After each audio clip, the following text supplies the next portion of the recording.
जी बेटा, नेक्स्ट आज का जो हमारा टॉपिक है, आज हम प्लांट हार्मोन्स को प्रॉपर स्टार्ट करेंगे। तो ये जो बेटा हमारा प्लांट हार्मोन्स वाला सेगमेंट है इस चैप्टर का, इसको मेनली हम दो लेक्चर्स में डिवाइड करेंगे। पहले लेक्चर में बेटा हम पढ़ेंगे कि इन हार्मोन्स के प्लांट बॉडी के जो डिफरेंट कंपोनेंट्स हैं या डिफरेंट पार्ट्स हैं, उन पर क्या इफेक्ट्स पड़ेंगे। यानी कि फर्ज करें कि एक हार्मोन साइटोकाइनिन है, स्टेम पे उसका क्या इफेक्ट है, रूट पे उसका क्या इफेक्ट है, बर्ड्स पे उसका क्या इफेक्ट है, फ्लावरिंग के ऊपर उसका क्या इफेक्ट है, एटसेट्रा। पहले लेक्चर में बेटा हम इनके फिजियोलॉजिकल इफेक्ट्स पढ़ेंगे और दूसरे लेक्चर में हम इन सब की कमर्शियल एप्लीकेशंस को डिस्कस करेंगे कि हम कमर्शियली यानी कि इंडस्ट्रीज में इनको तैयार करके इनसे क्या फायदे ले रहे हैं। ठीक है, तो आज का जो हमारा लेक्चर है that is related to physiological effects of phyto hormones on their body के प्लांट हार्मोन्स या फाइटो हार्मोन्स के प्लांट बॉडी के ऊपर बेटा असरात क्या पड़ेंगे। यानी कि एक हार्मोन अगर बॉडी में प्रोड्यूस हुआ है तो वो बॉडी को अफेक्ट कैसे करेगा, बॉडी के ऊपर उसके क्या असरात पड़ेंगे। ठीक है जी, तो इन सब को बेटा मैंने क्या किया है कि एक बुक से टेबल लिया है और इनको हम कंपैरेटिवली पढ़ेंगे, क्योंकि जब हम इनको कंपैरेटिवली पढ़ेंगे तो याद रखने में आसान हो जाएगा, क्योंकि बहुत सारे फंक्शंस बेटा हार्मोन्स के एक दूसरे से मिलते जुलते हैं। तो इसलिए अगर हम मुवाजना करके पढ़ेंगे एक ही जगह पे सबको, तो फिर याद रखने में जरा आसानी होगी। तो चलें जी स्टार्ट करते हैं। तो इस साइड पे बेटा हमारे पास यहाँ पे हार्मोन्स हैं, auxin, gibberellins, cytokinins, abscisic acid और इथीन। और इस साइड के ऊपर हमारे पास प्लांट बॉडी के वो पार्ट्स हैं जिन पर इन्होंने कोई ना कोई इफेक्ट डालना है। तो फर्स्ट ऑफ ऑल बेटा हम इन सब के जो इफेक्ट्स हैं वो पढ़ेंगे स्टेम के ऊपर। यानी कि स्टेम के ऊपर ऑक्सिन का क्या इफेक्ट है, जिब्रेलिन का क्या इफेक्ट है, साइटोकाइनिन का क्या है और दूसरे दो का क्या है। तो चले बेटा, अगर हम ऑक्सिन की बात स्टार्ट करने से पहले अगर ऑक्सिन को देख लें, तो मैंने आपको बताया था कि ऑक्सिन जो है ये हमारे पास बेटा ग्रोथ प्रमोटर है। यानी कि ग्रोथ को ये प्रमोट करता है, इंक्रीज करवाता है मोस्ट ऑफ दी केसेस में, इसलिए हम इसको ग्रोथ प्रमोटर कहते हैं। और जो मोस्ट अबंडेंट फॉर्म है बेटा ऑक्सिन की प्लांट्स में, that is indole, indole acetic acid, IAA। ये बेटा आपने MCQs के लिए याद रखना है, पेपर में वो पूछ सकता है कि ऑक्सिन हार्मोन की जो नेचुरल मोस्ट अबंडेंट फॉर्म है प्लांट्स में वो कौन सी है, that is indole acetic acid, IAA। अच्छा जी, तो ऑक्सिन का स्टेम के ऊपर बेटा क्या इफेक्ट पड़ता है। कहता है जी कि अगर बेटा हम ऑक्सिन की बात करें तो स्टेम के ऊपर जो इसका पहला इफेक्ट है वो ये है कि लेट्स सपोज ये हमारे पास एक स्टेम है और ये है जी उसका अपेक्स। ये उसका क्या है जी, स्टेम का अपेक्स। तो ऑक्सिन बेटा क्या करता है कि अपेक्स के बिल्कुल पीछे, अपेक्स के बिल्कुल पीछे ये वाला जो एरिया है बिहाइंड दी अपेक्स, ये वाला, इस एरिया के अंदर जो सेल्स होंगे, लेट्स सपोज ये वाले जो सेल्स हैं, ये इन सेल्स को क्या करवाता है, it stimulates these cells to enlarge. यानी कि ये इन सेल्स के साइज में बेटा इजाफा करवाएगा, इनकी लंबाई में इजाफा करवाएगा, जिसकी वजह से क्या होगा कि ओवरऑल बेटा स्टेम की जो लेंथ है या जो हाइट है वो बढ़ेगी। तो पहला इफेक्ट बेटा ऑक्सिन का जो स्टेम के ऊपर है वो क्या है कि ये क्या करेगा कि बिहाइंड द अपेक्स, यानी कि टिप जो स्टेम की है उसके बिल्कुल पीछे जो सेल्स होंगे उनकी इनलार्जमेंट को प्रमोट करेगा, उनकी लंबाई में इजाफा करवाएगा, उनके साइज को बढ़ाएगा, जिसकी वजह से ओवरऑल क्या होगा कि स्टेम की लेंथ बढ़ेगी। यानी कि आप कह सकते हैं कि it increases the length of stem. दूसरा काम बेटा इसने स्टेम में क्या करना है कि स्टेम के अंदर जो कैम्बियम है ना, जिसको हमने लास्ट लेक्चर में डिस्कस किया था कि जिससे आगे सेकेंडरी टिश्यूज बनने हैं, secondary xylem, secondary phloem, would, cork वगैरह। तो ये कैम्बियम के अंदर सेल डिवीजन यानी कि सेल्स की तकसीम का जो अमल है उसमें इजाफा करवाएगा, जिसकी वजह से बेटा क्या होगा, ज्यादा सेल्स बनेंगे तो नए जो सेकेंडरी स्ट्रक्चर हैं उनके बनने के चांसेस ज्यादा होंगे। तो ये बेटा इसके दो मेन काम है। पहला काम क्या जी कि इसने स्टेम का जो अपेक्स है उसके पीछे जो सेल्स हैं उनको इनलार्ज करवा के स्टेम की लेंथ में इजाफा करवाना है। और दूसरा, ये कैम्बियम के अंदर सेल डिवीजन के प्रोसेस को प्रमोट करवाएगा ताकि ज्यादा सेल्स बने। ज्यादा सेल्स बनेंगे तो उनसे आगे जो सेकेंडरी टिश्यूज हैं, सेकेंडरी स्ट्रक्चर्स हैं, वो भी ज्यादा बनेंगे। ये हो गई बेटा बात ऑक्सिन की कि ये स्टेम को कैसे इफेक्ट करेगा। नेक्स्ट सेकंड हार्मोन है बेटा हमारे पास जिब्रेलिन।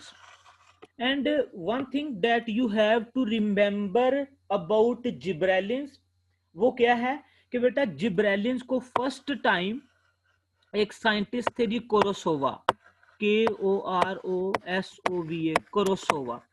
इन्होंने जिब्रेलिन को बेटा फर्स्ट टाइम एक्सट्रैक्ट किया था एक फंगस से। उस फंगस का नाम है बेटा Gibberella, Gibberella fujikuroi, Gibberella fujikuroi. तो यहाँ पे बेटा ये जो चीज है ना, इस फंगस का नाम, ये नाम, ये आपने एमसीक्यूज के लिए याद रखना है। आपको पेपर में वो एमसीक्यूज में पूछ सकता है जी कि for the very first time gibberellin hormone was extracted from which fungi, ठीक है, कि इसको किस फंजाई से एक्सट्रैक्ट किया गया था। तो that fungi was, that fungus was Gibberella fujikuroi. और उसके बाद बेटा आज हमारे पास जिब्रेलिन्स की बहुत सारी फॉर्म्स हैं जिनको हम GA1, GA2, GA3 एटसेट्रा इनके साथ लिखते हैं, ठीक है। तो ये तो हम कमर्शियल एप्लीकेशंस में जाके इनकी बात करेंगे। तो अभी के लिए जो आपने बेटा चीज याद रखनी है वो यही कि जिब्रेलिन हार्मोन को फर्स्ट टाइम एक फंगस जिब्रेला फ्यूजी कोराई से एक्सट्रैक्ट किया गया था। तो हम बेसिकली बेटा बात करना चाह रहे हैं कि स्टेम के ऊपर जिब्रेलिन के क्या इफेक्ट होंगे। तो कहते हैं जी कि ये हार्मोन जिब्रेलिन जो है ये ऑक्सिन की प्रेजेंस में यानी कि ऑक्सिन की मौजूदगी में ऑक्सिन के साथ मिलकर सेल्स में इनलार्जमेंट करवाएगा, यानी कि सेल्स में इजाफा करवाएगा। तो यानी कि आप कह सकते हैं कि इसका फंक्शन बेटा स्टेम के लिहाज से ऑक्सिन से मिलता जुलता है। यानी कि कैसे कि ऑक्सिन भी सेल इनलार्जमेंट करवा रहा था और जिब्रेलिन भी क्या करवा रहा है, सेल इनलार्जमेंट, लेकिन कैसे, ऑक्सिन की मौजूदगी में ऑक्सिन के साथ मिलकर। तो एक फंक्शन इसका ये बेटा स्टेम के रिलेटेड। दूसरा ये क्या करता है, इट प्रमोट्स लीव ग्रोथ, यानी कि पत्तों की जो ग्रोथ है बेटा ये उसको बढ़ाएगा, ठीक है, उनकी लंबाई में, उनके साइज वगैरह में ये इजाफा करवाएगा। देन थर्ड हार्मोन बेटा हमारे पास साइटोकाइनिन है। तो इस हार्मोन के नाम से ही बेटा आप अंदाजा लगा सकते हैं, actually this name has been derived from the word cytokinesis, cytokinesis. तो आपने अगर बेटा सेल साइकिल वाला चैप्टर पढ़ा है वहां पे आपने पढ़ा होगा कि cytokinesis means division of cytoplasm during cell division, ठीक है, कि सेल डिवीजन में जब साइटोप्लाज्म डिवाइड होता है उसको हम साइटोकाइनेसिस कहते हैं। तो इस नाम से बेटा आप अंदाजा लगा सकते हैं कि इस हार्मोन का मेनली जो तल्लक होगा वो डिवीजन से होगा, यानी कि सेल्स की तकसीम के प्रोसेस से होगा, क्योंकि नाम ही इसका क्या बता रहा है कि डिवीजन में इसका कोई ना कोई रोल हो सकता है। तो क्या क्या रोल है जी इसका, कहता है कि बेटा स्टेम का जो एपिकल मेरिस्टम होता है ना, एपिकल मेरिस्टम, मेरिस्टम बेटा किसे कहते हैं? मेरिस्टम बेटा प्लांट्स के अंदर वो सेल्स हैं या वो टिश्यू है जो क्या करता है, जो डिवाइडिंग होते हैं, जो क्या होते हैं, डिवाइडिंग होते हैं, और इन्हीं से बेटा आगे दूसरी काइंड के, दूसरी इकसाम के जो टिश्यूज होते हैं वो जन्म लेते हैं, वो इन्हीं से बनते हैं। ठीक है जी। तो मेरिस्टम बेटा क्या है कि प्लांट बॉडी के अंदर डिवाइडिंग सेल्स या डिवाइडिंग टिश्यू जो आगे डिवाइड होके, डिफरेंशिएट होके दूसरी किस्म के टिश्यूज को जन्म दे, उसको हम क्या कहते हैं जी, एपिक मेरिस्टम। फिर ये आगे बेटा तीन तरह के होते हैं, एपिकल मेरिस्टम, इंटरकैलरी मेरिस्टम और लेटरल मेरिस्टम। ये चैप्टर 19 ग्रोथ एंड डेवलपमेंट में हम जाके बात करेंगे। तो अभी के लिए आप ये याद रखें कि मेरिस्टम क्या है, प्लांट बॉडी के अंदर वो सेल्स या वो टिश्यू जो डिवाइड होके आगे दूसरी किस्म के टिश्यूज को जन्म दे, उनको हम बेटा मेरिस्टम कहते हैं। और एपिकल मेरिस्टम कौन से, यानी कि जो टिप के ऊपर मेरिस्टम होंगे, जो अपेक्स पे होंगे, टर्मिनल एंड पे होंगे। तो लिहाजा बेटा साइटोकाइनेसिस का क्या काम है कि ये एपिकल मेरिस्टम और कैम्बियम के अंदर सेल डिवीजन के प्रोसेस को प्रमोट करेगा, ताकि इन जगहों पे ज्यादा सेल्स बने, और ज्यादा सेल्स बनेंगे तो एपिकल मेरिस्टम के डिवाइड करने से बेटा स्टेम की लंबाई में इजाफा होगा, और कैम्बियम में डिवीजन की वजह से सेल की चौड़ाई में, स्टेम की चौड़ाई में इजाफा होगा। ठीक है जी। तो साइटोकाइनेसिस का ये काम है। दूसरा बेटा इसका जिब्रेलिन से ही मिलता जुलता काम क्या है कि it also promotes leave growth, के स्टेम के ऊपर जो लीव्स वगैरह लगते हैं ये भी उनकी ग्रोथ के ऊपर पॉजिटिव इफेक्ट रखता है। तो ये तो हो गई बेटा ऑक्सिन, जिब्रेलिन और साइटोकाइनेसिस की बात। तो इनकी देखें, इनके सारे बेटा जो काम है स्टेम से रिलेटेड, वो एक दूसरे के साथ मिलते जुलते हैं। कि ऑक्सिन क्या करवा रहा था कि अपेक्स के पीछे सेल्स को इनलार्ज करवा रहा था, और जिब्रेलिन भी इसी तरह इसके साथ मिलके ये काम करवा रहा था। फिर ऑक्सिन का दूसरा काम क्या है जी, कि वो कैम्बियम के अंदर सेल डिवीजन को प्रमोट करता है, और कैम्बियम के अंदर सेल डिवीजन को तो बेटा साइटोकाइनेसिस भी प्रमोट करता है, लेकिन उसके साथ साथ ही एपिकल मेरिस्टम में भी सेल डिवीजन को प्रमोट कर रहा है। फिर हमने क्या पढ़ा कि जिब्रेलिन और साइटोकाइनिन दोनों क्या करते हैं, लीव ग्रोथ को प्रमोट करते हैं। तो इस तरह बेटा अगर आप कंपैरेटिवली पढ़ेंगे मवाजना करके, तो फिर याद रखने में आसानी होगी। नेक्स्ट है हमारे पास बेटा एब्सिसिक एसिड और इथीन। अगर आप लोगों को याद हो तो बेटा जब हमने इन हार्मोन्स की जनरल बात की थी, तो वहां पे जब हमने बेटा जनरल बात की थी तो हमने वहां पे पढ़ा था कि एब्सिसिक एसिड और इथीन दोनों क्या है बेटा, ग्रोथ इनहिबिटर्स, यानी कि बेटा मोस्ट ऑफ दी केसेस में ये प्लांट्स की ग्रोथ को इनहिबिट करते हैं, रोकते हैं। तो इस वजह से हम इनको ग्रोथ इनहिबिटर कह रहे हैं। वहां पे बेटा मैंने आपको बताया था कि जब हम इनके इफेक्ट्स की बात करेंगे ना, तो इफेक्ट्स को स्टडी करके आपको खुद पता चल जाएगा कि हमने इनको ग्रोथ इनहिबिटर क्यों कहा था। तो चलें देखते हैं। अगर स्टेम पे बेटा इनके इफेक्ट की बात की जाए तो एब्सिसिक एसिड क्या करता है कि जब एक प्लांट स्ट्रेस की कंडीशन में है, स्ट्रेस की कंडीशन से मुराद क्या है कि जब उसको ग्रो करने के लिए प्रॉपर जो ग्रोथ फैक्टर्स हैं वो ना मिले जो उसको रिक्वायर्ड हो, तो वो अंडर स्ट्रेस होगा।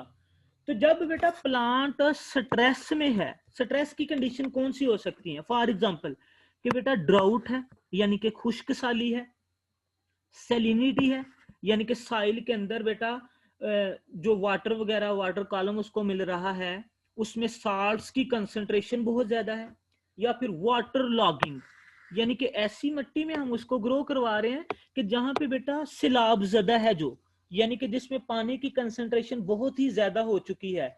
ठीक है। और बाकी जो आइंस वगैरह हैं वो फ्लड के साथ वहां से बह चुके हैं।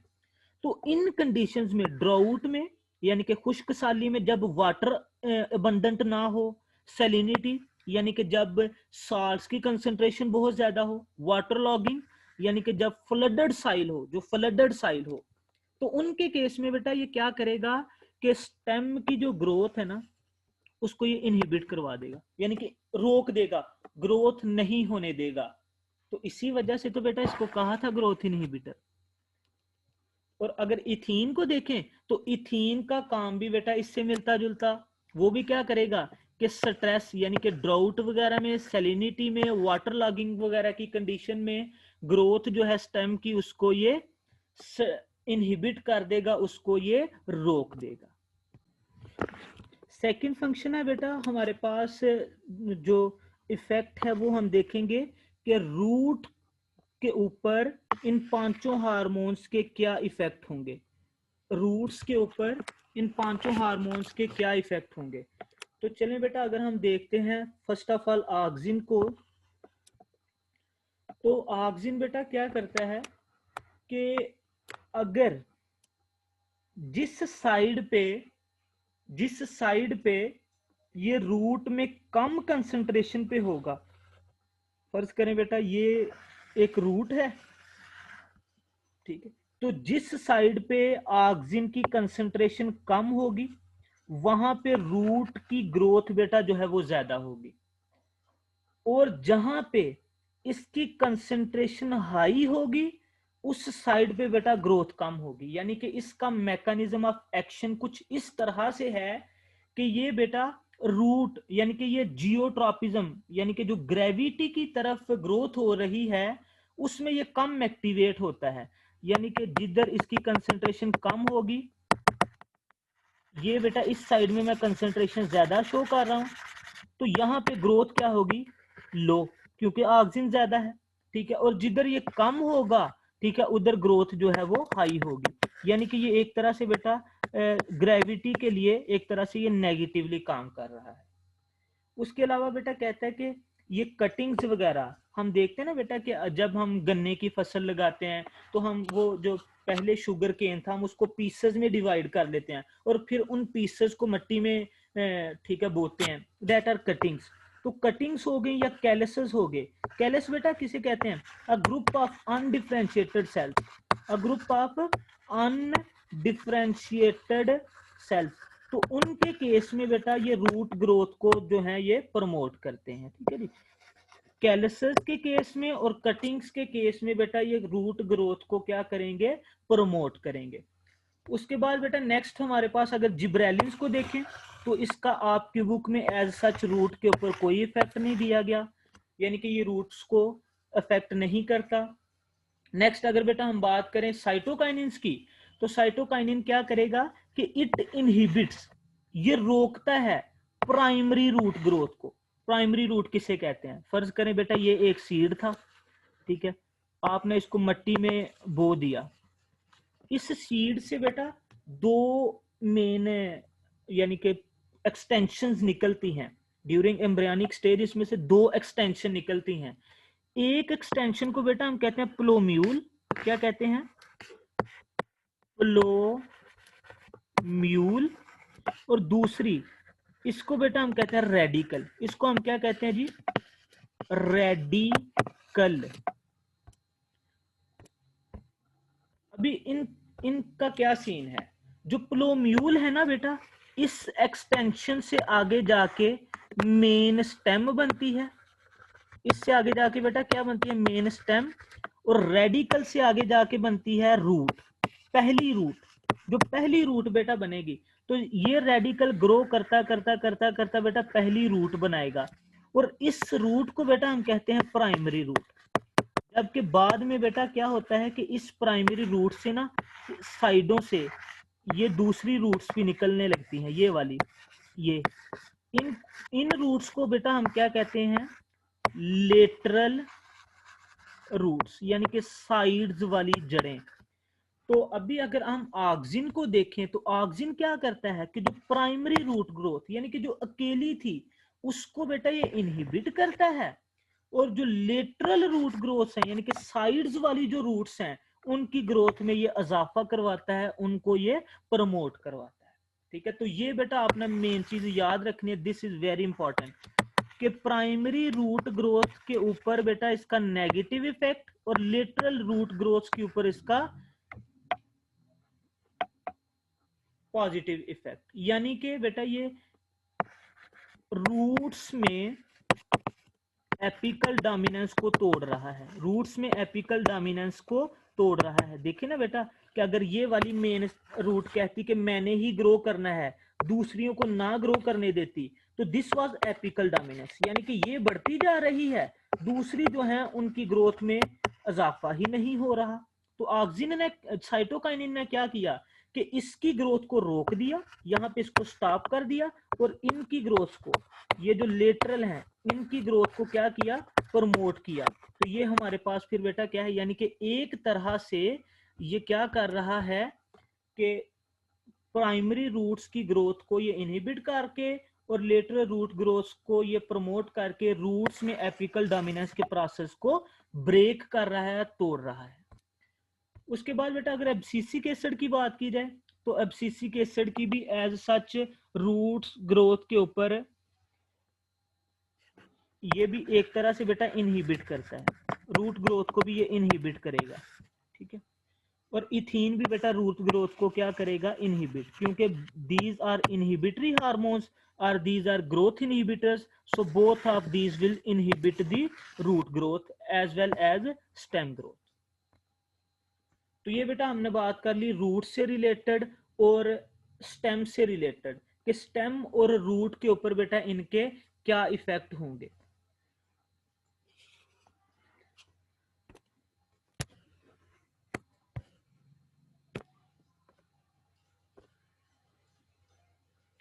नेक्स्ट बेटा हमारे पास जो अगला इफेक्ट है वो है फ्लोरल बड्स के ऊपर, यानी कि स्टेम के ऊपर वो आउट ग्रोथ जिनसे आगे फ्लावर बनने हैं, ठीक है। फ्लोरल बड्स बेटा क्या है, वो आउट ग्रोथ्स स्टेम के ऊपर जिनसे आगे फ्लावर्स जो हैं वो अराइज होंगे, वो निकलेंगे, उनको हम बेटा कहते हैं फ्लोरल बड्स, ठीक है। तो इनके ऊपर पांचों हार्मोन्स के क्या इफेक्ट हैं, ये क्या करेंगे बेटा कि ऑलमोस्ट ऑक्सिन भी, जिब्रेलिन भी, साइटोकाइनिन भी, एब्सिसिक एसिड भी और इथीन भी, ये पांचों के पांचों बेटा क्या करते हैं, बर्ड्स को इनिशिएट करते हैं, बर्ड्स को क्या करते हैं, इनिशिएट, यानी कि ये फर्ज करें ये मेन स्टेम है, ये इसकी ब्रांचेस हैं, और इन ब्रांचेस के ऊपर ये बेटा ये बर्ड्स को बनवाना शुरू करेंगे। क्यों, ताकि यहां से फिर बेटा आगे आगे जाके क्या बन सके, फ्लावर्स वगैरह जो है वो बन सके। ये इनके फ्लोरल बर्ड्स की इनिशिएशन में बेटा पांचों का पॉजिटिव रोल है। उसके बाद बेटा साइटोकाइनिन का थोड़ा सा देखने वाला है, वो क्या है जी कि फ्लोरल, ये जो साइटोकाइनिन है बेटा, ये लेटरल बर्ड्स की जो ग्रोथ है, लेटरल बर्ड्स की जो ग्रोथ है उसको बेटा ये प्रमोट करेगा, यानी कि जो साइडों से निकलेंगी, और बड डॉर्मेंसी, यानी कि अगर बड बेटा जो है वो ग्रो ना कर पा रही हो, ठीक है, अगर बड जो है वो ग्रो ना कर पा रही हो, उसकी ग्रोथ जो है वो रुक चुकी हो ड्यू टू अनफेवरेबल कंडीशंस, तो ये उसको भी ब्रेक करवाएगा। और सम केसेस में बेटा जिब्रेलिन है जो ये भी बड डॉर्मेंसी को ब्रेक करता है।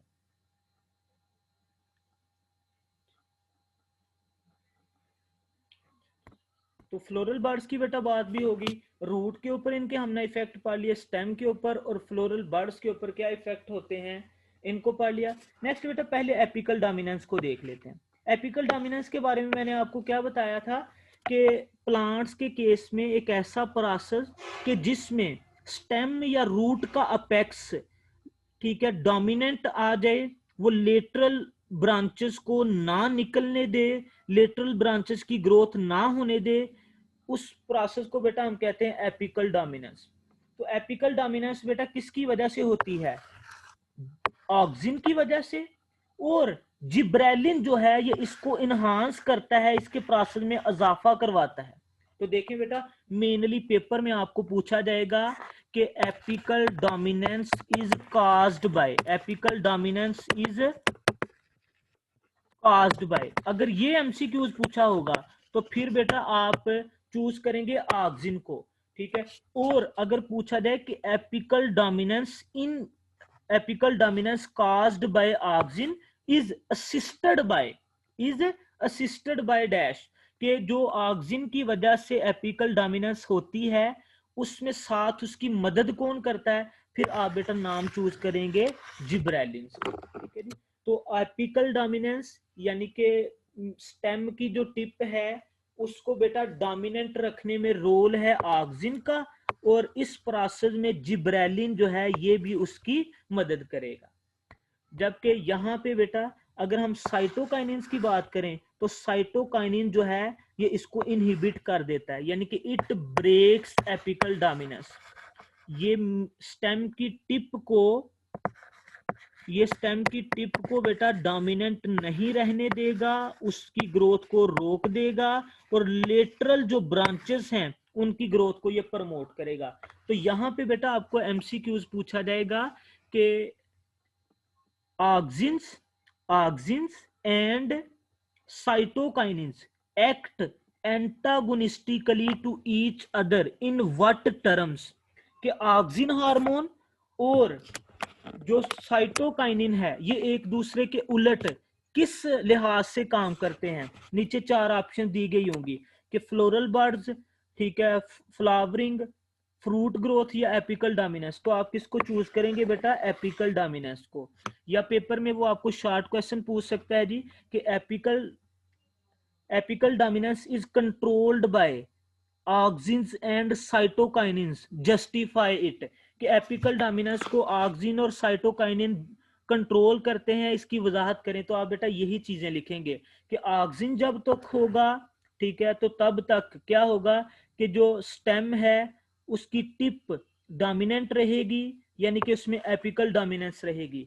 लेकिन अगर साइटोकाइनिन ज्यादा हो जाता है तो एपिकल डोमिनेंस को ब्रेक करेगा, और जो लेटरल ब्रांचेस थी, ठीक है, लेटरल ब्रांचेस थी उनकी ग्रोथ को बेटा ये क्या करेगा, प्रमोट करेगा। ठीक है जी। तो दिस इज वेरी इंपॉर्टेंट। ठीक है, ये आपको बेटा किसी भी तरह से वो शॉर्ट क्वेश्चन में भी पूछ सकता है या फिर वो आपको एमसीक्यू की फॉर्म में भी पूछ सकता है।